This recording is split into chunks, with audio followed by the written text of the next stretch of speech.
আল্লাহ পাক জানিয়েছেন ইয়া আইয়ুহাল মুদ্দাসসির কুম ফাআনযির ওয়া রাব্বাকা ফাকাব্বির। সূরা বলেন আল্লাহু আকবার। আল্লাহ পাক সর্বপ্রথম আয়াতে মুদ্দাসসির শব্দ উল্লেখ করেছেন, ওখান থেকেই সূরার নাম করা হয়েছে সূরা মুদ্দাসসির। আল্লাহ রাসূল সাল্লাল্লাহু আলাইহি সাল্লামকে আল্লাহ পাক গোটা কোরআনুল কারীমের ভিতরে 60টি নামে সম্বোধন করে আল্লাহ রাসূলকে ডেকেছেন।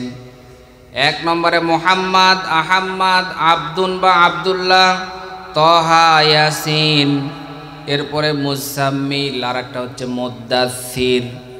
এই যে সূরার নাম মুদ্দাসসির, এটা নামে কিন্তু আল্লাহ রাসূলকে আল্লাহ তাআলা ডেকেছেন মুদ্দাসসির বলে। সম্মানিত উপস্থিতি, আল্লাহর নবী কম্বল মুড়ি দিয়েছিলেন শীতের সময়, এখন শীতের সময় না, আল্লাহর নবীও শীতের সময় এরকম কম্বল বা চাদর দিয়েছিলেন। আল্লাহ তাআলা ওই অবস্থায় ডাক দিয়েছেন ভালোবেসে, ইয়া আইয়ুহাল মুদ্দাসসির। আল্লাহ পাক বলেন, হে কম্বল আলা, হে বস্ত্র আবৃত আমার বান্দা। সুবহানাল্লাহ বলবেন না? আল্লাহ পাক ওই অবস্থায় ভালোবেসে ডাক দিয়েছেন। সম্মানিত উপস্থিতি, আল্লাহ রাব্বুল আলামিন বলেন, হে নবী, আপনি যে কম্বল মুড়ি দিয়ে আছেন, আল্লাহ পাক এই অবস্থায় ডাক দেয় বলে, ওঠো, সতর্কবাণী প্রচার করো এবং রবের বরত্ব, রবের মহত্ব তুমি ঘোষণা করো। বলেন তো বড় কে? আর একটু ধীরে বলেন, বড় কে? আপনাদের আওয়াজ শুনে মনে হচ্ছে বড় অন্য কেউ আছে। জোরে বলেন, বড় কে? আর একটু জোরে বলেন, বড় কে? সম্মানিত উপস্থিতি, সবচাইতে বড় আল্লাহ। সুতরাং সবার উপরে উঁচু জায়গায় কারো যদি নাম রাখতে হয় তাহলে আমার আল্লাহর নাম রাখা লাগবে। আমরা বিভিন্ন সময় দেখেছি, বিভিন্ন অফিস আদালতে, বিভিন্ন জায়গায়, বিভিন্ন স্কুল কলেজে, বিভিন্ন জায়গায় আমরা দেখেছি মাথার উপরে কিন্তু মানুষের ছবি লটকানো থাকে। কথা বলেন, মাথার উপরে মানুষের ছবি থাকবে কেন? 95% মুসলমানের দেশে মাথার উপরে কোনো মানুষের ছবি থাকতে পারে না। মাথার উপরে যদি কিছু রাখতে হয় তাহলে আমার আল্লাহর নাম ওখানে রাখা লাগবে। কথা বলেন ঠিক কিনা? সবচাইতে বড় হচ্ছে আমার আল্লাহ।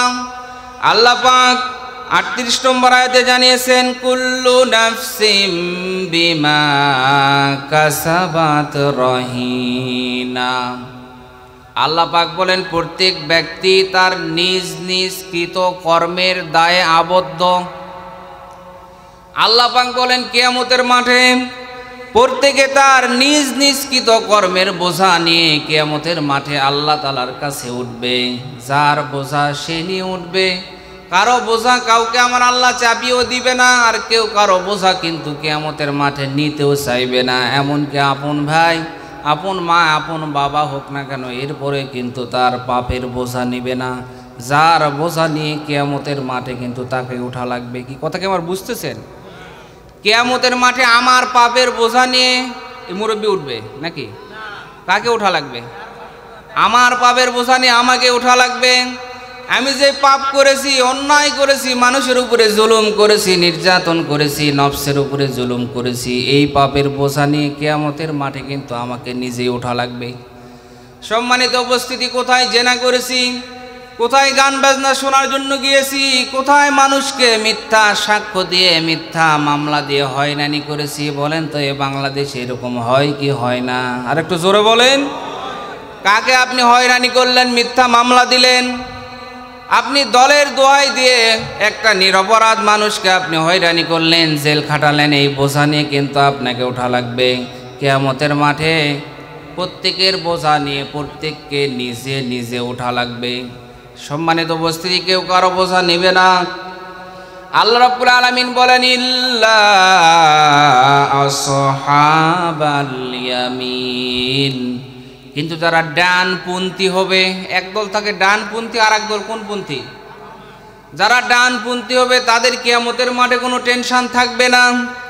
কারণ কিয়ামতের মাঠ এত কঠিন হবে, কিয়ামতের ময়দানে আমার আল্লাহর সামনে দাঁড়িয়ে কেউ কিন্তু কথা বলার সাহস পাবে না। কারণ আল্লাহ রাব্বুল আলামিন ডাক দিবে, লিমানিল মুলকুল ইয়াউমা লিল্লাহিল ওয়াহিদিল কাহ্হার। জোরে বলেন আল্লাহু আকবার। 24 নম্বর পারার 7 নম্বর পৃষ্ঠা সূরা মুমিন 15 নম্বর আয়াতের শেষের অংশে আছে আল্লাহ পাক বলেন কিয়ামতের মাঠে আমার আল্লাহ ডাক দিবে, কই দুনিয়ার রাজা, কই দুনিয়ার বাদশাহ, কই দুনিয়ার নেতা, দুদিনের ক্ষমতা পেয়ে অনেক বেশি পাওয়ার দেখিয়েছিলিস, কই তোরা? আল্লাহর সামনে দাঁড়িয়ে কোনো নেতা, কোনো নেত্রী, কোনো ইমাম, কোনো মসজিদ, এমনকি কোনো নবী রাসূলরা পর্যন্ত আমার আল্লাহর সামনে দাঁড়িয়ে কোনো কথা বলার সাহস পাবে না। হযরতে মুসা আলাইহিস সালামের মতো এত পাওয়ারফুল নবী, যাকে আমার আল্লাহ তাআলা কালিমুল্লাহ উপাধি দিয়েছিলেন, আল্লাহ তাআলার সাথে কিন্তু হযরতে মুসা আলাইহিস সালাম সব সময় কথা বলতেন, সরাসরি কথা বলতেন আল্লাহ তাআলার সাথে। এত বড় পাওয়ারফুল নবী কিয়ামতের মাঠের এই ভয়াবহ দৃশ্য দেখে বলবে, আল্লাহ আপনি আমার উম্মতের ব্যাপারে কি সিদ্ধান্ত নেবেন জানি না, জানতে চাই না, আল্লাহ আপনি আমারে বাঁচান। একটু বিবেক দিয়ে চিন্তা করেন তো, এত বড় নবী যখন এই কথা বলে তখন আমাদের কি অবস্থা হবে? হযরতে ইব্রাহিম আলাইহিস সালামের মতো এত পাওয়ারফুল নবী, যাকে আমার আল্লাহ ভালোবেসে খলিলুল্লাহ উপাধি দিয়েছেন, হযরতে ইব্রাহিম আলাইহিস সালামকে আমার আল্লাহ যত পরীক্ষা করেছিলেন, প্রত্যেক পরীক্ষায় হযরতে ইব্রাহিম আলাইহিস সালাম 100% সফলতা অর্জন করেছিলেন। আল্লাহ তাআলার পরীক্ষা দিতে গিয়ে হযরতে ইব্রাহিম আলাইহিস সালাম কিন্তু আগুনের ভিতরে যাওয়া লেগেছে, কথা বলেন ঠিক কিনা? আল্লাহর পরীক্ষা দিতে গিয়ে স্ত্রী সন্তানকে ওই মরুভূমির ভিতরে রেখে আসা লেগেছে। আল্লাহর পরীক্ষা দিতে গিয়ে হযরতে ইব্রাহিম আলাইহিস সালাম হযরতে ইসমাইল আলাইহিস সালামের গলায় কিন্তু ছুরি ধরেছিলেন, কথা বলেন ঠিক কিনা? এরপর আমার আল্লাহর সন্তুষ্টি হাসিলের উদ্দেশ্যে আল্লাহ পাক যা করতে বলেছিলেন প্রত্যেকটি কাজই হযরতে ইব্রাহিম আলাইহিস সালাম করেছেন, যার কারণে আল্লাহ রাব্বুল আলামিন ভালোবেসে বলেন, ইব্রাহিম তুমি আজ থেকেই শুধু ইব্রাহিম না, তুমি আজকে থেকে ইব্রাহিম খলিলুল্লাহ। ইব্রাহিম তুমি আজকে থেকে আমার খলিল। সম্মানিত উপস্থিতি, এত বড় পাওয়ারফুল নবী, আল্লাহর পছন্দশীল নবী, আল্লাহ পাক এত প্রিয় হয়েছিলেন, পছন্দ করেছিলেন, যার কারণে আল্লাহ পাক নিজেই ঘোষণা দিয়েছে, মিল্লাতা আবিকুম ইব্রাহিম। হে ইব্রাহিম, তুমি শুধু এই জগতের নবী না, এই জাতির পিতা না, সমস্ত মুসলিম জাতি যারা মুসলিম মিল্লাত যারা মুসলিম জাতির পিতা হযরতে ইব্রাহিম আলাইহিস সালাম। বলেন তো মুসলিম জাতির পিতার নাম কি? এই কয়জনের ইব্রাহিম আর বাদ বাকি কে? কি জোরে বলেন, মুসলিম জাতির পিতার নাম কি? আর একটু জোরে বলেন, মুসলিম জাতির পিতার নাম কি? সম্মানিত উপস্থিতি, আল্লাহ পাক নিজেই ঘোষণা করেছেন মুসলমান জাতির পিতা হযরতে ইব্রাহিম আলাইহিস সালাম। আল্লাহ পাক এত বড় পাওয়ারফুল নবী, কিয়ামতের মাঠে যখন বিভীষিকাময় অবস্থা দেখবে, দেখার পরে বলবে, আল্লাহ আপনি আমার পিতা আজরের ব্যাপারে কি সিদ্ধান্ত নেবেন জানি না, জানতেও চাই না। আল্লাহ আপনি আমার উম্মতের ব্যাপারে কি সিদ্ধান্ত নেবেন জানি না, জানতেও চাই না। আল্লাহ আপনি কার ব্যাপারে কি করবেন জানি না, জানতেও চাই না। আল্লাহ আপনি অন্তত আমারে বাঁচান। প্রিয় আদমদিঘিবাসী, যাদের বিবেক আছে তারা বিবেক দিয়ে একটু চিন্তা করেন তো, কত কঠিন অবস্থা হলে পারে এত বড় বড় নবী কথা বলতে পারে? বলেন তো অবস্থা কঠিন না সহজ? সম্মানিত উপস্থিতি, কত কঠিন হবে? কোরআনে কারীম জানিয়েছে, ফাকাইফা তাত্তাকুনা ইন কাফারতুম ইয়াওমান ইয়াজআলুল উইলদানা শিবা। 29 নম্বর পারা 16 নম্বর পৃষ্ঠা সূরা মুজাম্মিল 17 নম্বর আয়াত। এটা আল্লাহ পাক বলেন, কিয়ামতের মাঠে ছোট ছোট বাচ্চা যারা থাকবে তাদের অবস্থা কি হবে আল্লাহ পাক নিজেই বর্ণনা করেছেন। কিয়ামতের মাঠের ওই কঠিন অবস্থা দেখে নিমিষের ভিতরে ছোট ছোট বাচ্চারা যারা থাকবে, নিমিষের ভিতরে তারা বৃদ্ধ হয়ে যাবে, বুড়া হয়ে যাবে। সম্মানিত উপস্থিতি, মানুষ কিন্তু বুড়া এমনি হয় না, বয়সের কারণে, রোগের কারণে, শোকের কারণে মানুষের চুল দাড়ি পেকে যায়। কথা বলেন ঠিক কিনা? কিয়ামতের মাঠ কত কঠিন হলে পারে ছোট ছোট বাচ্চাগুলো এই অবস্থা দেখার পরে নিমিষের ভিতরে বৃদ্ধে পরিণত হয়ে যাবে। সম্মানিত উপস্থিতি, গর্ভবতী মায়েরা যারা কিয়ামতের মাঠে থাকবে, পেট ফেটে সন্তান প্রসব হয়ে যাবে, তারা খেয়ালই করতে পারবে না। চিন্তা করেন কিয়ামতের মাঠ কত কঠিন হবে। সম্মানিত উপস্থিতি, কিয়ামতের ময়দানে মানুষ যখন তার আপন মানুষকে দেখবে, তখন কিয়ামতের মাঠে ভয়ে বিপদ মনে করে দৌড় দিয়ে পালিয়ে যাবে। কোরআনে কারীম জানিয়েছে, ইয়াউমা ইয়াফিরুল মারউ মিন আখিহি ওয়া উম্মিহি ওয়া আবিহি ওয়া সাহিবাতিহি ওয়া বানিহি। সূরা বলেন আল্লাহু আকবার। 30 নম্বর পারার 5 নম্বর পৃষ্ঠা সূরা আবাসা 34, 35, 36 নম্বর আয়াত। আল্লাহ পাক বলেন, কিয়ামতের মাঠে মানুষ যখন ভাই তার ভাইকে দেখবে, মাকে দেখবে, বাবাকে দেখবে, স্ত্রীকে দেখবে, সন্তানকে দেখবে। আল্লাহ পাক এই 3টা আয়াতে 5 শ্রেণীর লোকের কথা বলেছেন। ভাই, মা, বাবা, স্ত্রী, সন্তান। এই পৃথিবীর ভিতরে আমরা দেখি এই 5 শ্রেণীর লোকে কিন্তু সব চাইতে আপনজন, বিপদে আগে এগিয়ে আসে। কথা বলেন ঠিক কিনা? আল্লাহ পাক বলেন এই 5 শ্রেণীর লোক সবচাইতে দুনিয়ার ভিতরে আপন। অথচ কিয়ামতের মাঠের ওই অবস্থা দেখার পরে এই 5 শ্রেণীর লোক তোমাকে দেখে, ইয়াউমা ইয়াফিরু শব্দের অর্থ গ্রামের ভাষায় ঝাড়া কুষা দৌড় দেওয়া। কি দৌড় দেওয়া বলেন? এটি যদি একটা সাপ বাড়ায় তাহলে কি দৌড় দিবেন আপনারা? হুজুর জান্নাতের বাগানে আপনি একাই থাকেন, আমরা না ঘুরে আসি নাকি? সম্মানিত উপস্থিতি, আল্লাহ পাক বলেন এই আপন মানুষগুলোকে দেখলেন কিয়ামতের মাঠে মানুষগুলো বিপদ মনে করে পালিয়ে চলে যাবে। বিচার যখন শুরু হবে, প্রত্যেককে এরকম করে একটা আমলনামা দেওয়া হবে। আল্লাহ পাক প্রত্যেকের হাতে আমলনামা দিবে, তবে কেউ পাবে ডান হাতে, কেউ পাবে ডান হাতে। যারা পাবে তারা সামনে থেকে পাবে, আর বাম হাতে যারা পাবে এই বুকের ভিতর দিয়ে ফুটা করে বাম হাত ঢুকিয়ে দিয়ে পিছন দিক দিয়ে আমলনামা দেওয়া হবে। বলেন তো কষ্ট আছে না নাই? সম্মানিত উপস্থিতি, কিতাব দেওয়া হবে। কিতাব দেওয়ার পরে আল্লাহ পাক বলবেন, ইকরা কিতাবাকা কাফা বিনাফসিকাল ইয়াউমা আলাইকা হাসিবা।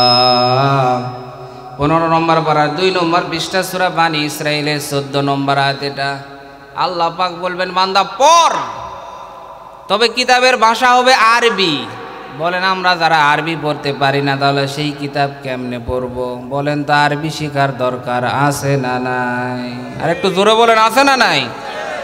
সম্মানিত উপস্থিতি, তবে আমরা যারা আরবি জানি বা না জানি, কিয়ামতের মাঠে আল্লাহ পাক যে আমাদেরকে অর্ডার দিবেন পড়ো, এই কথা শোনার সাথে সাথে কিয়ামতের মাঠে যত মানুষ থাকবে সবাই পড়া আরম্ভ করে দিবে। আমলগুলো নিয়ে পড়তে থাকবে। ভালো ভালো কাজ যেগুলো, তাফসীরুল কোরআন মাহফিলে আসা, নামাজ পড়া, হজ করা, যাকাত দেওয়া, ভালো ভালো কাজে সহযোগিতা করা, সবগুলো আমলগুলো পড়বে। আর যখন দেখবে যাত্রায় যাওয়া, বিভিন্ন অবৈধ কাজে যাওয়া, খারাপ কাজে যাওয়া, ইসলাম বিরোধী মিছিলে যাওয়া, তখন আর আমল নামাগুলো পড়তে চাইবে না। বলবে, আল্লাহ এই আমল নামাগুলো তো এতক্ষণ ভালোই ছিল, এখন যেগুলো দেখতেছি এইগুলো তো আমার না, এগুলো ফেরেশতারা অন্য কারণ আমার নামে চালিয়ে দিয়েছে। বলেন তো ফেরেশতারা কি 2 নম্বরই করে? কথা বলেন। কিরামান কাতিবিনা ইয়ালামুনা মা তাফআলুন। আল্লাহ পাক বলেন 2জন সম্মানিত লেখক রয়েছে, তারা সব কিছু দেখে, সব কিছু ভিডিও করে রাখতেছেন। কিতাবগুলো পড়বে, সবাই কিন্তু বুঝতে পারবে কি কিতাব। কিতাবগুলো হাতে নেওয়ার পরে সবাই বলবে, মালি হাদাল কিতাব। কে এটা কি কিতাব রে? সবাই আশ্চর্য হয়ে যাবে। সবাই বলবে, মালি হাদাল কিতাব লা ইউগাদিরু সগীরাতান ওয়ালা কাবীরাতান ইল্লা আহসাহা। এই কিতাবের ভিতরে একটা ছোট সারেনি, বড় সারেনি, যেটাকে আমি সওয়াব মনে করতাম না, কিছুই মনে করিনি, এত ছোট সওয়াবের কাজ ওটাও লেখা আছে। সুবহানাল্লাহ বলবেন না? যেটাকে আমি গুনাহ মনেই করতাম না, এত ছোট গুনাহ ওটাও লেখা আছে। মানুষ আশ্চর্য হয়ে যাবে। তবে ভালো কথাগুলো স্বীকার করবে, খারাপ আমলের বেলায় গিয়ে বলবে দুনিয়াতে যেমন সিটারি করেছিল, কিয়ামতের মাঠেও মনে করবে একটু সিটারি করি, মনে হয় আমি বেঁচে যাব। বলেন তো সিটারি করে কি কিয়ামতের মাঠে বাঁচা যাবে? আর একটু ধীরে বলেন, বাঁচা যাবে? সম্মানিত উপস্থিতি, না বাঁচার বুদ্ধি নেই। আল্লাহ রাব্বুল আলামিন বলবেন, বান্দা তুই কি প্রমাণ চাস? বলে, হ্যাঁ আল্লাহ, আমি প্রমাণ চাই। ঠিক আছে, তোকে প্রমাণ দিচ্ছে। হাত কার? বলবে, আল্লাহ আমার। এই পা কার? আমার। এই হাত পা যদি সাক্ষ্য দেয় তাহলে তো কোনো সমস্যা নেই। বান্দা মনে করবে, হাত যেহেতু আমার, পা যেহেতু আমার, আমার পক্ষেই মনে হয় সাক্ষী দিবে। কারণ ওই দুনিয়ায় ভেবেছিল যে দলের লোক হলে তো পক্ষে সাক্ষী দেয়। আর কথা বলেন না কেন? নিজের ভাই হলে পক্ষে সাক্ষী দেয়, নিজের পক্ষের লোক হলে পক্ষে সাক্ষী দেয়। অন্যায় না অপরাধ এটা দেখার সুযোগ নেই। ওই ব্যক্তি মনে করবে আমার হাত আমার পা বুঝে আমার পক্ষেই সাক্ষী দিবে। আল্লাহ রাব্বুল আলামিন এবারে বলবেন, আল-ইয়াওমা নাখতিমু আলা আফওয়াহিহিম ওয়া তুকাল্লিমুনা আইদিহিম ওয়া তাশহাদু আরজুলুহুম বিমা কানু ইয়াকসিবুন। জোরে বলেন আল্লাহু আকবার। 23 নম্বর পারা 3 নম্বর পৃষ্ঠা, সূরা ইয়াসিন 65 নম্বর আয়াত। এটা আল্লাহ পাক বললেন, তখন হাতের জবান খুলে যাবে, পায়ের জবান খুলে যাবে, হাত পা তখন সাক্ষ্য দেওয়া শুরু করে দিবে। হাত তখন কথা বলবে, হাত দিয়ে কোথায় অবৈধ কাজ করেছেন, কোন জায়গায় অন্যায় করেছেন, কার বিরুদ্ধে জুলুম করেছেন, কার জমির আল ঠেলেছেন, কার উপরে জোর করে আঘাত করেছেন। এই হাত তখন কথা বলবে। বলেন তো কথা বলার শক্তি দিবে কে? আর একটু জোরে বলেন। এই হাত তখন সাক্ষ্য দিবে যে কয়টা ভোট মারছেন। এই কথা বলেন না কেন? আপনি একাই একটা ভোট দেওয়ার অধিকার রাখেন, একাই গিয়ে 100টা মেরেছেন। বলেন তো এরকম লোক আপনাদের এলাকায় আছে না নাই? এই কথাগুলো বললে বলে হুজুর রাজনীতি করে, কি দরকার? আমি তো আপনাদের এলাকায় কোনোদিন ভোটে দাঁড়ানোর নিয়ত না। কেন বললাম বলেন তো? আমি যদি অন্যায়ভাবে 100টা ভোট মারি, এটা গুনাহ না সওয়াবের কাজ? তাহলে এটা যে গুনাহ, এটা আমাকে সাবধান করার আমার দায়িত্ব আছে না নাই?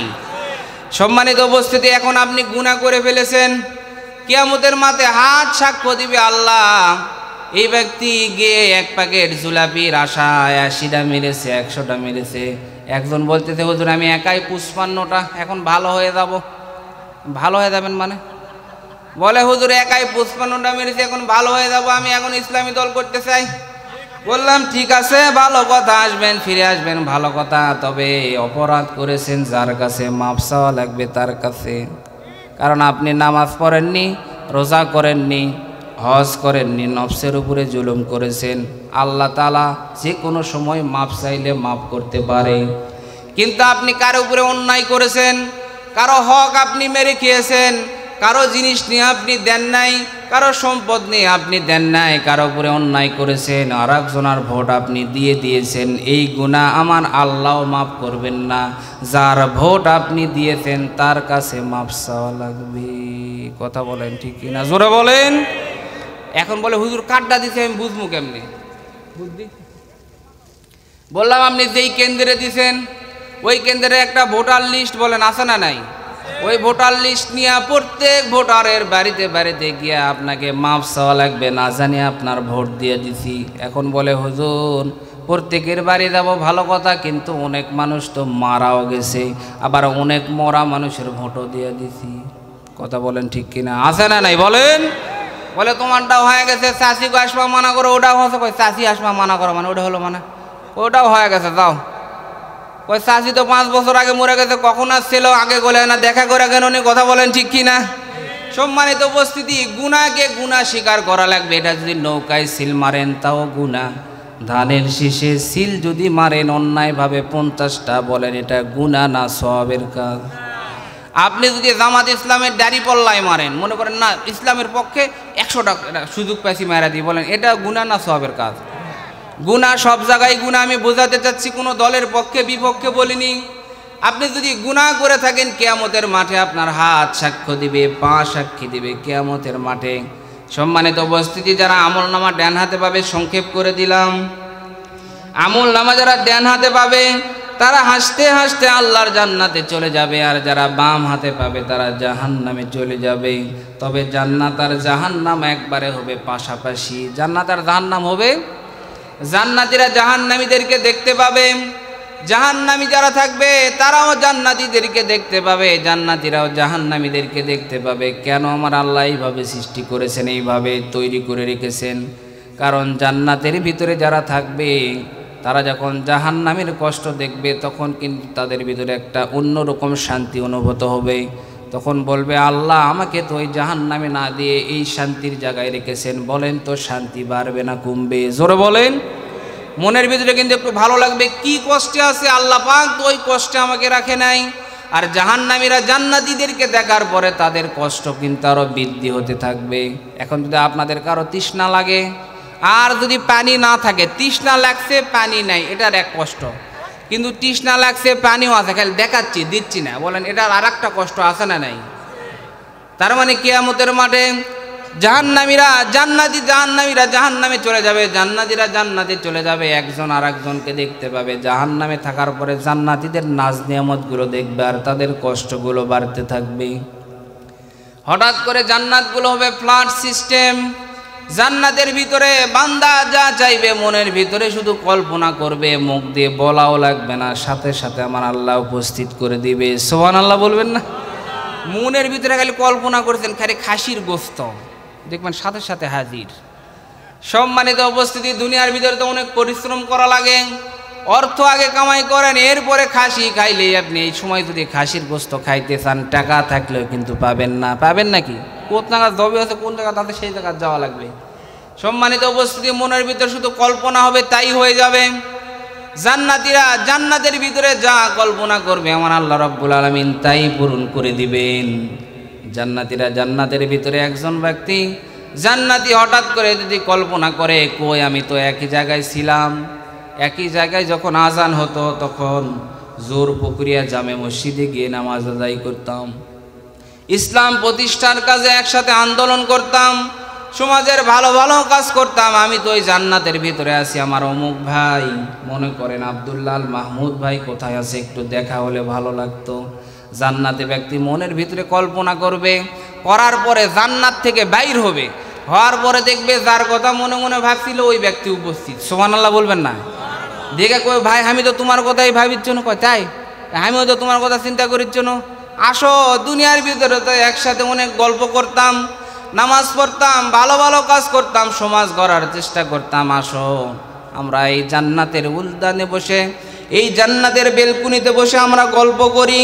আল্লাহ পাক এই কথাটি জানিয়েছেন, ফি জান্নাতি ইয়াতাসাআলুন। সূরা বলেন আল্লাহু আকবার। সম্মানিত উপস্থিতি, আল্লাহ পাক জানিয়েছেন এই জান্নাতের উদ্যানে বসে, বেলকুনিতে বসে এই দুইজন জান্নাতি গল্প করবে। হঠাৎ করে গল্পের ছলে তাদের দৃষ্টি চলে যাবে জাহান্নামের দিকে। জাহান্নামের দিকে তাকিয়ে দেখবে কিছু পরিচিত মানুষ, চাচাতো ভাই, মামাতো ভাই, খালাতো ভাই, একই পাড়ার লোক, একই বাজারে বাজার করতাম, একই জায়গায় বসবাস করতাম। ওই পরিচিত মানুষগুলো ওই জাহান্নামের আগুনের ভিতরে দাউ দাউ দাউ দাউ করে জ্বলতেছে, এত কষ্টের ভিতরে আছে, ওরা জাহান্নামের ভিতরে কেন গেল? একজন ব্যক্তি আর একজন আর ব্যক্তির সাথে গল্প করবে, তখন তারা বলবে চলো জাহান্নামের ফেরেশতা মালিকের কাছে গিয়ে আমরা জিজ্ঞাসা করি এরা জাহান্নামের ভিতরে কেন আসলো। তখন এই জান্নাতীরা গিয়ে জাহান্নামের ফেরেশতা মালিকের কাছে জিজ্ঞাসা করবে আনিল মুজরিমিন। তখন বলবে এই পাপিষ্ট এরা কারা, এরা জাহান্নামে কেন এসেছে? জাহান্নামের ফেরেশতা মালিক বলবে আমি জানি না, এদেরকেই তোমরা জিজ্ঞাসা করো। এবারে জান্নাতীরা জাহান্নামীদের সাথে কথা বলবে, জাহান্নামী যারা থাকবে জান্নাতীদের সাথে কথা বলবে, এক দল আর এক দলের সাথে কথা বলবে। বলেন তো কি কথা বলবে আপনারা শুনতে চান কি চান না? আর একটু জোরে বলেন, চান কি চান না? না আপনাদের কষ্ট হচ্ছে, শেষ করে দিব কি? চলবে কিছুক্ষণ? কয় মিনিট? সারা রাত? হুজুর আপনি কোন, আপনি মরেন নাকি? আপনাদের তো এক রাত, আমাদের তো প্রায় প্রতি রাত। সম্মানিত উপস্থিতি, দেখা যাক আপনাদের ধৈর্য চ্যুতি ঘটাবো না, আগেই বলেছি। এরপরে জাহান্নামীদের সম্পর্কে যখন মালিকের কাছে বলবে, মালিক বলবে আমি জানি না, এই জাহান্নামীদেরকে তোমরা সরাসরি জিজ্ঞাসা করো এরা জাহান্নামে কেন আসলো। এরপরে জান্নাতীরা জাহান্নামীদেরকে জিজ্ঞাসা করবে, জাহান্নামীদেরকে জিজ্ঞাসা করবে, মা সালাকাকুম ফি সাকর। এবারে আরো অ্যাক্টিভ হয়ে শোনা লাগবে। এবারে জান্নাতীরা জাহান্নামীদেরকে বলবে, ভাই তোমরা এই সাকর নামক জাহান্নাম, জাহান্নামের 7টি স্তর আর জান্নাতের 8টি স্তর থাকবে। জাহান্নামের 7টি স্তরের ভিতরে একটি স্তরের নাম হচ্ছে সাকর। এটা একটা কঠিন স্তর। এই কঠিন জাহান্নামের ভিতরে তোমরা কেন আসলে? তোমরা এই জাহান্নামের ভিতরে কেন এসেছো? কি অপরাধের কারণে, কি গুনাহের কারণে তোমরা এই সাকর নামক জাহান্নামে আসলে? তখন জাহান্নামী যারা থাকবে সবাই জাহান্নামে সাকরে আসার 4টি কারণ বলবে। আওয়াজ দিয়ে বলেন কয়টি কারণ? আর একটু জোরে বলেন কয়টি কারণ? জোর হলো না, আরো জোরে। হ্যাঁ, ভোটে গেলে তো ভালো মিছিল করে পারেন, আর কোরআনের পক্ষে কথা বলতে পারেন না। কথা বলেন ঠিক কিনা? সম্মানিত উপস্থিতি, 4টি কারণ বলবে যে এই 4টি কারণে আমরা এই সাকর নামক জাহান্নামে এসেছি।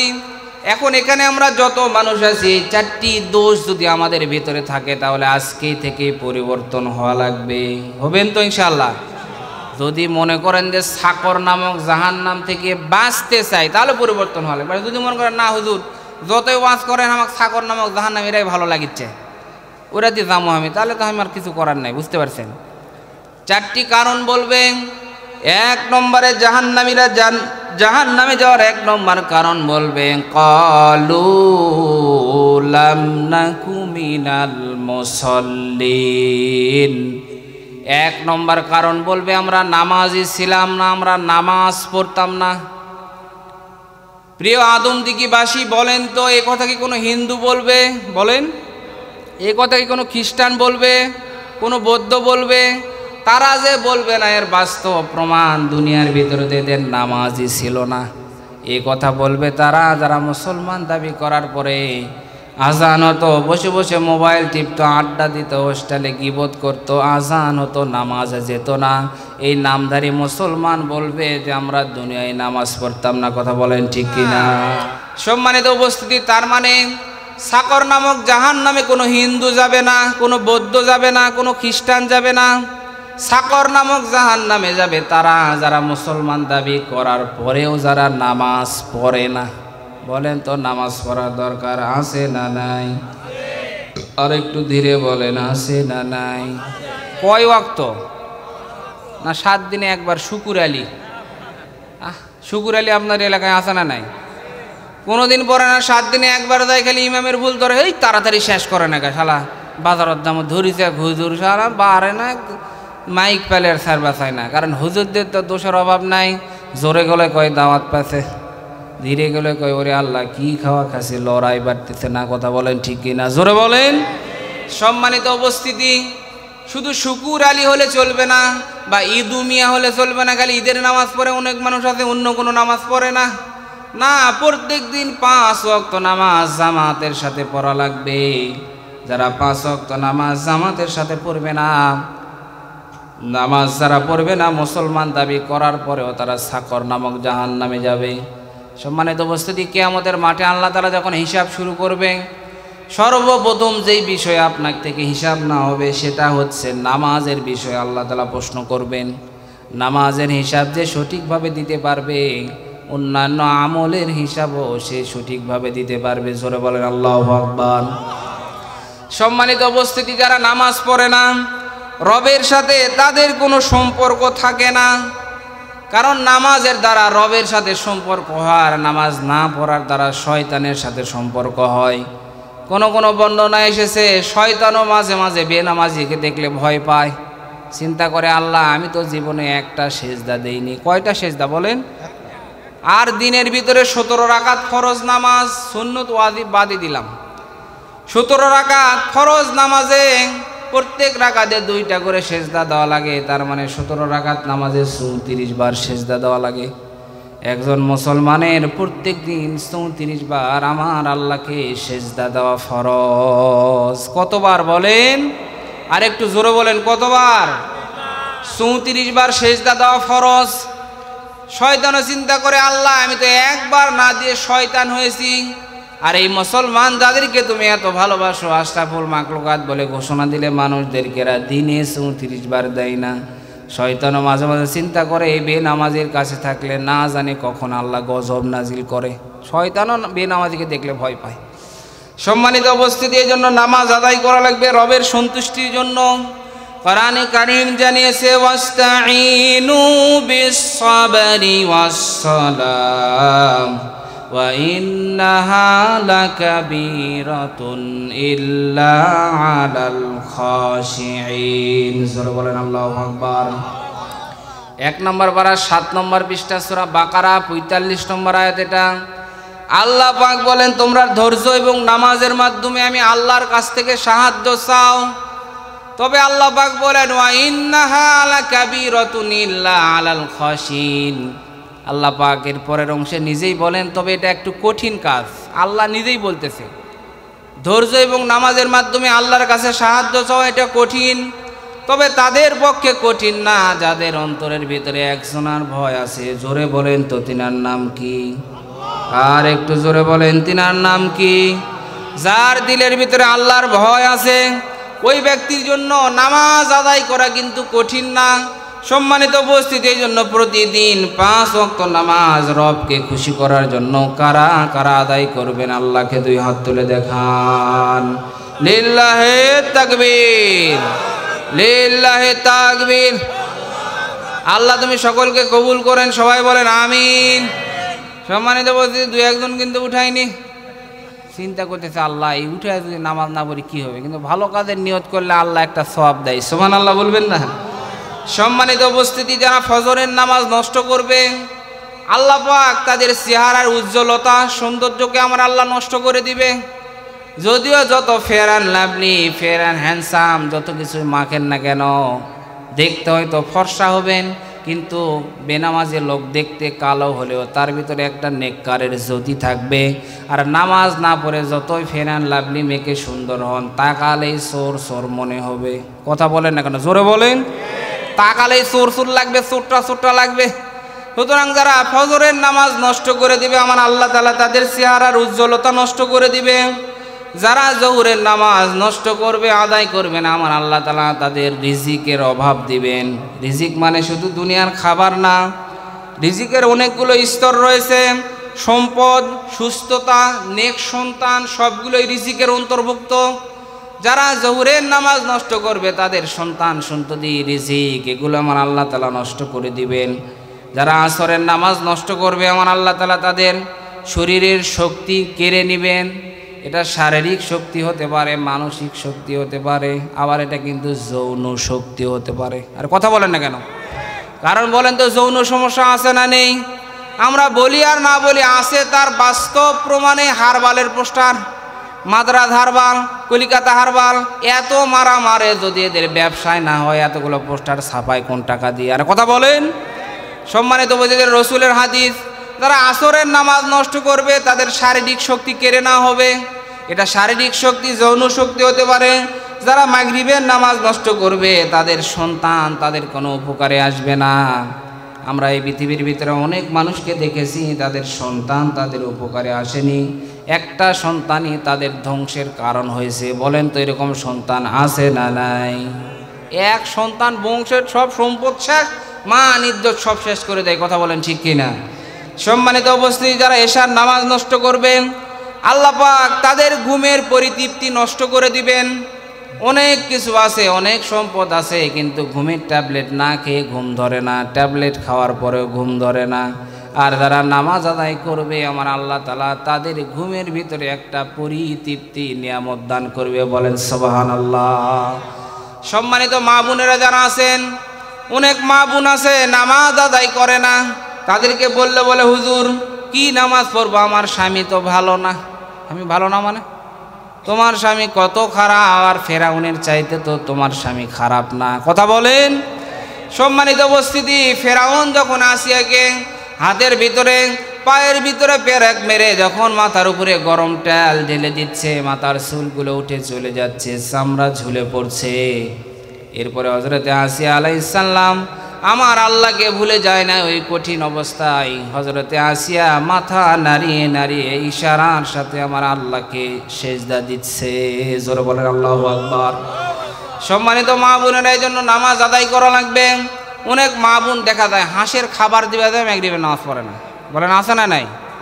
আর এশার সময় তো স্টার জলসা আছে, আপনাদের এলাকায় চলে স্টার জলসা, জি বাংলা, জি গোল্ড, ভারতের এই সিরিয়ালগুলো দেখায় আর তারা নিজের চরিত্রের সাথে মিলায়। ওই ভারতের সিরিয়ালগুলো দেখবেন, ওই গায়ে কিন্তু অন্য কিছু শেখানো হয় না। কিভাবে শাশুড়ির সাথে, ননদের সাথে, স্বামীর সাথে মারামারি লাগবেন আর ভালো ভালো দামি দামি জামা চাবেন, এইগুলোই কিন্তু শেখানো হয়। কথা বলেন ঠিক কিনা? জোরে বলেন। সম্মানিত মা বোনেরা, না এরকম করলে চলবে না, আপনার চরিত্র হওয়া লাগবে হযরতে খাদিজার মতো। হযরতে খাদিজা রাদিয়াল্লাহু তাআলা আনহা, আল্লাহর নবী যতক্ষণ পর্যন্ত বাড়িতে ফিরে না আসতেন, আল্লাহর নবী আসা পর্যন্ত অপেক্ষা করতেন, এতক্ষণ পর্যন্ত ঘুমাতেন না। আল্লাহর নবী প্রত্যেকবার একটা ডাক দিয়েছেন, খাদিজা। সঙ্গে সঙ্গে হযরতে খাদিজা রাদিয়াল্লাহু তাআলা আনহা দরজা খুলে দিতেন। আল্লাহর নবী বলতেন, খাদিজা তুমি কি ঘুমাও না? হযরতে খাদিজা রাদিয়াল্লাহু তাআলা আনহা বলতেন, ইয়া রাসূলুল্লাহ, আপনি দিনের কাজ করার জন্য যান, সব সময় আমি টেনশনে থাকি, আপনার কত শত্রু। আপনার মতো এত ভালো মানুষ, বলেন তো আল্লাহ রসুলের মতো কি এত ভালো মানুষ ছিল? জোরে বলেন। এত ভালো মানুষ, সব মানুষ আলামিন বলতো আর সদিক বলতো। এত ভালো মানুষের শত্রু তৈরি হয়েছে কোরআনের প্রতিষ্ঠার দাওয়াত দেওয়ার কারণে। কথা বলেন ঠিক কিনা? সুতরাং আজকেও যদি কেউ কোরআন প্রতিষ্ঠার কথা বলে, কোরআনের হক কথাগুলো বলে, তারও কিন্তু শত্রু তৈরি হবে। সম্মানিত উপস্থিতি, হযরত খাদিজা রাদিয়াল্লাহু তাআলা আনহা বলেন, আপনি আসবেন আর দরজার কাছে দাঁড়ায় দাঁড়ায় আমাকে ডাকবেন, আর যদি উঠতে দেরি হয় তাহলে তো এটা আমার বেয়াদবি হয়ে যাবে। এই জন্য আপনি না আসা পর্যন্ত দরজায় পিঠ লাগায় লাগায় আপনার জন্য দাঁড়ায় থাকি। জোরে বলেন আল্লাহু আকবার। সম্মানিত মা বোনেরা, আপনাদের চরিত্র এরকম হওয়া লাগবে। এখানে যতগুলো মানুষ আছেন হাত তোলেন তো, কার স্ত্রী আপনি না যাওয়া পর্যন্ত আপনার জন্য জেগে থাকে? হাত তোলেন তো। কয়জন? একজন, দুইজন, দেখ দেখ, তিন চারটা আল্লাহর ওলি পাওয়া গেছে। আল্লাহ তাআলা কবুল করুন, সবাই বলেন আমিন। সম্মানিত মা বোনেরা, বোঝা যাচ্ছে এলাকার মা বোন কিছু ভালো আছে। সম্মানিত মা বোনেরা, আপনাদের চরিত্র হযরতে খাদিজার মতো, আয়েশার মতো হওয়া লাগবে, আর নামাজ আদায় করা লাগবে। 2 নম্বর কারণ বলবে, 1 নম্বর কারণ বলবে যে আমরা নামাজ পড়তাম না। কয়টা কারণ বলবে বলেন? 4টা। জাহান্নামে যাওয়ার কয়টা কারণ বলবে? ভুলে গেছেন আপনারা? 4টা। 1 নম্বরে বলবে যে নামাজ পড়তাম না। 2 নম্বর কারণে যাচ্ছি। 2 নম্বর কারণ বলবে ওয়ালাম নাকুনু তুইমুল মিসকিন। 2 নম্বর কারণ বলবে আমরা অভাবদেরকে, মিসকিনদেরকে আহার্য দিতাম না, খেতে দিতাম না। আপনি শুধু নিজে খেয়ে পরে বাঁচবেন, এটার নাম ইসলাম না। কেউ থাকবে 5 তলায় আর কেউ থাকবে গাছতলায়, এটার নাম ইসলাম না। সবার কাছে খাবার থাকবে, সবাই সুখে শান্তিতে থাকবে। এই জন্য আল্লাহ রাব্বুল আলামিন বড় লোক যারা, ধনী যারা, তাদের সম্পদের ভিতরে গরিবের হক রেখে দিয়েছেন, যাকাতের বিধান দিয়েছেন কে? আর একটু জোরে বলেন কে? সম্মানিত উপস্থিতি, আল্লাহর নবীও মানুষকে দেওয়া বেশি ভালোবাসতেন। আল্লাহর নবীর পেটেও পাথর বাঁধা, 3 দিন হচ্ছে বাড়ির ভিতরে খাবার নেই, আল্লাহর নবীও কিছু খায় না। এরপরেও কিছু মাল এসেছে, কিছু হাদিয়া এসেছে। এরপরে আল্লাহর নবী নিজ হাত দিয়ে ওই হাদিয়াগুলো অভাবীদের মাঝে বিতরণ করে দিলেন। একজন সাহাবী বলল, ইয়া রাসূলুল্লাহ, আপনার ঘরেই তো খাবার নেই। আল্লাহর নবী বললেন, ও সাহাবী, আমি তো এসেছি বিশ্ব মানবতার মুক্তির জন্য, আমি তো নিজে খাওয়ার জন্য আসি নাই।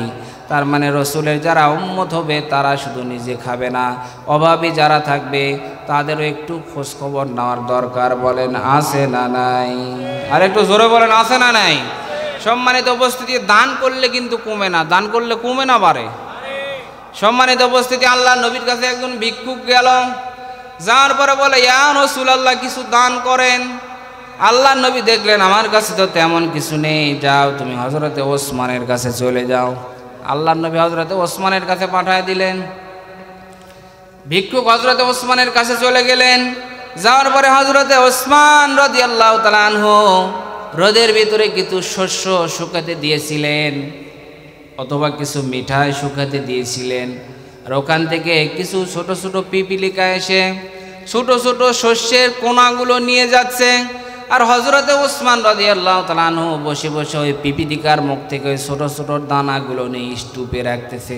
ভিক্ষুক চিন্তা করে, ওরে আল্লাহ কি ডিজিটাল কৃপণ, এত কৃপণ যে ব্যক্তি পিপিলিকার মুখ থেকে খাবার নিয়ে রাখে না, এই ব্যক্তি তো দান করতে পারে না। ধারণা করেছে, চলে গেছে। দ্বিতীয় দিন আবার আল্লাহর নবীর কাছে গিয়ে বলে, ইয়া রাসূলুল্লাহ কিছু দান করেন। আল্লাহর নবী দ্বিতীয় দিনও আবার বললেন, যাও তুমি হযরতে ওসমানের কাছে চলে যাও। ভিক্ষুক এবারে দ্বিতীয় দিন হযরতে ওসমানের কাছে গিয়েছে। ওসমানের কাছে যাইতে যাইতে একটু সন্ধ্যা লাগছে। হযরতে ওসমান বাড়ির ভিতর থেকে তার চাকরদেরকে ধমক দিচ্ছে, এই বাতির সলতে এত বড় দিলি কেন, তাড়াতাড়ি করে বাতির সলতা কম দে। ভিক্ষুক চিন্তা করে, আল্লাহ এত সম্পদ যে মানুষকে আমার আল্লাহ দিয়েছে, একটু বাতির সলতা বড় দিয়েছে তো কি হয়েছে, আলো তো একটু বেশি হচ্ছে। যে মানুষটা বাতির সলতা বড় বেশি দেওয়ার জন্য তার চাকর নৌকরদেরকে ধমক দেয়, এই ব্যক্তি তো আর আমাকে দান করতে পারে না, ধারণা করে চলে গেছে। বলেন তো প্রত্যেক ধারণা কি সঠিক হয় নাকি? জোরে বলেন, সব ধারণা কিন্তু সঠিক হয় না। সম্মানিত উপস্থিতি, দ্বিতীয় দিনও চলে গেলেন। তৃতীয় দিন আবার আল্লাহ রাসূল সাল্লাল্লাহু আলাইহি সাল্লামের কাছে গিয়ে বলে, রাসূলুল্লাহ কিছু দান করেন। তৃতীয় দিনও আল্লাহর নবী বললেন, যাও তুমি হযরতে ওসমানের কাছে চলে যাও। তৃতীয় দিনও চলে গেলেন। যাওয়ার পরে এবারে দেখে হযরতে ওসমান কিছু তুলা শুকাইতে দিয়েছে। তুলা তো চেনেন না আপনারা? তুলা শুকাইতে দিয়েছেন, তার উপরে একটা নেট দেওয়া আছে, মশারি দেওয়া আছে। ওই নেটের ফাঁক দিয়ে ছোট ছোট তুলার কোনাগুলো উড়ে চলে যাচ্ছে। আর হযরতে ওসমান ওই ছোট ছোট তুলার কোনাগুলো নিয়ে নিয়ে আবার ওই মশারির ভিতরে রাখতেছে। ভিক্ষুক চিন্তা করে, ওরে আল্লাহ কি কি বোনের কি বোন, যাক আল্লাহর নবী যেহেতু একবার নয় দুইবার নয় তিনবার যেহেতু আল্লাহর নবী পাঠিয়ে দিয়েছেন, সুতরাং আমি এবারে ভিক্ষা দেয় দিক না দেয় না দিক এবারে চাই দেখি দেয় কি না দেয়। এবারে একটা ভরসা নিয়ে সাহস করে বলতেছে, ওসমান আমাকে কিছু দান করো, আল্লাহর নবী পাঠিয়েছেন, আল্লাহর নবী পাঠিয়েছেন। এই কথা শোনা মাত্র হযরত ওসমান রাদিয়াল্লাহু তাআলা আনহু একটু ভালো করে তাকালেন, কারণ এটা তো সাধারণ কোনো মানুষ পাঠায় নাই, বিশ্ব মানবতার মুক্তির দূত সরকারে দু আলম মুহাম্মাদুর রাসূলুল্লাহ নিজেই ওই ভিক্ষুককে পাঠিয়ে দিয়েছে। জোরে বলেন আল্লাহু আকবার। কারণ একটা মানুষ যখন মানুষকে পাঠায় দেয়, ওই মানুষের উপরে কিন্তু গুরুত্ব থাকে। আমি যদি পাঠায় দেই বা কোনো চেয়ারম্যান মেম্বার বা কোনো এমপি যদি পাঠায় দেয়, এখানে যদি কেউ এসে বলে প্রধানমন্ত্রী আমারে পাঠিয়েছেন, তাহলে আপনারা একটু ভালো করে দেখবেন না, প্রধানমন্ত্রীর প্রতিনিধি আসছে রে বা, একটু ভালো করে দেখো কী বা নিয়ে আসছে, কী বা সংবাদ নিয়ে আসছে। কারণ সাহাবায়ে কেরামরা তো আল্লাহর নবীকে নিজের জীবনের চাইতে বেশি ভালোবাসতেন। আল্লাহর নবী পাঠিয়েছেন এই কথা শোনার পরে হযরত ওসমান রাদিয়াল্লাহু তাআলা আনহু পকেটে হাত দিলেন। দেওয়ার পরে দেখে দেওয়ার মতো অত বেশি কিছু নাই, কারণ আল্লাহর নবী যেহেতু পাঠিয়েছেন কম দিলেও তো চলে না। আল্লাহর নবী যেহেতু পাঠিয়েছেন এই জন্য বললেন, ভাই একটু দেরি করেন, ওই যে দূরে দেখতে পাচ্ছি ব্যবসা করার পরে আমার কাফেলা এই দিকে আসতেছে, একটু দেরি করেন, ওইগুলো আসুক, তারপরে দেখি কি করা যায়। মালামাল উট ভর্তি উটগুলো এসেছে, মালামাল ভর্তি উট, অনেকগুলো উট যখন চলে এসেছে, হযরত ওসমান রাদিয়াল্লাহু তাআলা আনহু বললেন, ভাই ভিক্ষুক এখান থেকে যেই উট তোমার পছন্দ মালামাল সহ তুমি নিয়ে চলে যাও। ভিক্ষুক একবার উটের দিকে তাকায়, একবার ওসমানের দিকে তাকায়, কেরে যে ওসমান বাতি সলতা বেশি দেওয়ার জন্য ধমক দেয়, তুলার কোনা উড়া গেলে আবার নিয়ে আসা হয়, পিপিলিকা ছোট ছোট দানা নিয়ে গেলে ওইগুলো নিয়ে আসে। আর এই ওসমান বলে উট দিবে আবার মালামাল সহ, না এটা হতে পারে না। বললেন, আপনি কি আমার সাথে মশকরা করছেন? বলে না, মশকরা না, দাও তোমার যেটা ইচ্ছা সেটা নিয়ে তখন ভয়ে ভয়ে যাচ্ছে। চিন্তা করে আল্লাহ কখন যে কি কয়, ভয়ে ভয়ে যাওয়ার পরে এখন সামনে যেটা আছে বড়, দেখতে শুনতে ভালো, কারণ ভালো কিন্তু পাগলেও চিনে, কথা বলেন ঠিক কিনা। সামনে যেটা আছে বড় মোটা তাজা বেশি মাল আছে, ওটাই নিয়েছে। এখন উটের সিস্টেম হচ্ছে সামনের নেতা উট, মুরব্বী উট, সর্দার উট যেই দিকে যায় পিছনের উটও কিন্তু সেই দিকে যায়, কথা বলেন ঠিক কিনা। এখন 40টার মতো উট ছিল, সামনের উট চলে যাচ্ছে, টেনে নিয়ে যাচ্ছে, 39টা উট পিছনে পিছনে চলে যাচ্ছে। চাকর নৌকরগুলো ওই 39টি উট ফেরানোর জন্য চেষ্টা করতেছে, কোনো অবস্থায় ফেরানো যাচ্ছে না। হযরত ওসমান রাদিয়াল্লাহু তাআলা আনহু ডাক দিলেন, ও চাকর নৌকরেরা, তোমরা আর ফিরাও না, হয়তো আমার আল্লাহ আমার এই 40টি উটই পছন্দ করেছে। যাও, আমি 40টি উট মালামাল সহ এই ভিক্ষুককে আল্লাহ রাস্তায় দান করে দিলাম। জোরে বলেন আল্লাহু আকবার। সম্মানিত উপস্থিতি, দান করলে কমে না, কারণ দান করলে বাড়িয়ে দেয় কে? জোরে বলেন। এই বিশ্বাস কি আপনাদের আছে না নাই? হযরত ওসমান রাদিয়াল্লাহু তাআলা আনহুকে প্রশ্ন করা হলো, ওসমান, তাহলে আমি যে দেখলাম ছোট ছোট পিপিলিকাগুলো খাবার নিয়ে যাচ্ছে আর তুলাগুলো উড়ে যাচ্ছে, বাতির সলতা বড় দেওয়ার জন্য ধমক দিলেন কেন? হযরত ওসমান রাদিয়াল্লাহু তাআলা আনহু বললেন, বাতির সলতা তো একটু ছোট দিলেও চলে, এটা তো অপচয়। কারণ যারা অপচয় করে, কোরআনে কারীম জানিয়েছে, ইন্নাল মুবাযযিরিনা কানু ইখওয়ানাশ শায়াতিন ওয়া কানাশ শাইতানু লিরাব্বিহি কাফুরা। সূরা বলেন আল্লাহু আকবার। 15 নম্বর পারা 3 নম্বর পৃষ্ঠা সূরা বানি ইসরাইল 27 নম্বর আয়াত। এটা আল্লাহ পাক বলেন, হযরত ওসমান ওসমান রাদিয়াল্লাহু তাআলা আনহু এই আয়াতটি তেলাওয়াত করে বললেন, যারা অপচয় করে তারা তো শয়তানের ভাই। আমি ওসমান তো শয়তানের ভাই হতে চাই না। আপনারা কারা কারা হতে চান? হাত তোলেন তো দেখি।